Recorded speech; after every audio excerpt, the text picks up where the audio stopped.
മനുഷ്യ വന്യജീവി സംഘർഷം പ്രത്യേക ദുരന്തമായി പ്രഖ്യാപിച്ച് സംസ്ഥാന മന്ത്രിസഭ.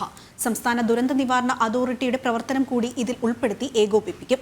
മന്ത്രിതലത്തിലും ഉദ്യോഗസ്ഥ തലത്തിലുമുള്ള 4 സമിതികൾ രൂപീകരിക്കാൻ മന്ത്രിസഭാ യോഗത്തിൽ തീരുമാനമായി.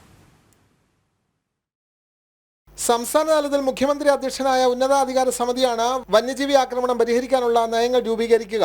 വനം, റവന്യൂ, തദ്ദേശ സ്വയംഭരണം, പട്ടികജാതി പട്ടികവർഗ വകുപ്പ് മന്ത്രിമാർ അംഗങ്ങളായ സമിതിയിൽ ചീഫ് സെക്രട്ടറിയാണ് കൺവീനർ. ചീഫ് സെക്രട്ടറി അധ്യക്ഷനായി ആഭ്യന്തരം, റവന്യൂ, വനം, പട്ടികജാതി പട്ടികവർഗ വകുപ്പുകളുടെ സെക്രട്ടറിമാർ അംഗങ്ങളായും സംസ്ഥാന തലത്തിൽ നിയന്ത്രണ സമിതിയും രൂപീകരിക്കും. സംസ്ഥാന തലത്തിൽ ഇത് സംബന്ധിച്ച കാര്യങ്ങൾ നടപ്പിലാക്കുന്നതിനുള്ള നിർദ്ദേശങ്ങളും ഉത്തരവുകളും നൽകുന്നത് ഈ സമിതിയാണ്. വന്യജീവി ആക്രമണ സാധ്യതയുള്ള പ്രദേശങ്ങളിൽ അതാത് സമയങ്ങളിൽ ജനങ്ങൾക്ക് മുന്നറിയിപ്പ് നൽകുന്നതിന് വാട്സപ്പ് ഗ്രൂപ്പുകൾ ഉൾപ്പെടെ ആധുനിക വിവരവിനിമയ സംവിധാനങ്ങൾ സജ്ജമാക്കും. മനുഷ്യ വന്യജീവി സംഘർഷവുമായി ബന്ധപ്പെട്ട കാര്യങ്ങൾക്ക് കിഫ്ബി വഴി ഇപ്പോൾ അനുവദിച്ചിട്ടുള്ള 100 കോടി രൂപയ്ക്ക് പുറമെ 110 കോടി രൂപ കൂടി കിഫ്ബി മുഖാന്തരം അനുവദിക്കാനും നടപടി സ്വീകരിക്കും. മനുഷ്യ വന്യജീവി സംഘർഷങ്ങളുമായി ബന്ധപ്പെട്ട വിഷയങ്ങൾ ഏകോപിപ്പിക്കാൻ കേരള, കർണാടക, തമിഴ്നാട് സംസ്ഥാനങ്ങളിലെ ബന്ധപ്പെട്ട ഉദ്യോഗസ്ഥർ ഉൾപ്പെട്ട ഇന്റർ സ്റ്റേറ്റ് കോർഡിനേഷൻ കമ്മിറ്റി യോഗങ്ങളും ചേരും. ഇതിനായി ചീഫ് സെക്രട്ടറി, വനം വകുപ്പ് മേധാവി എന്നിവരെയും ചുമതലപ്പെടുത്തി. ജനം, തിരുവനന്തപുരം.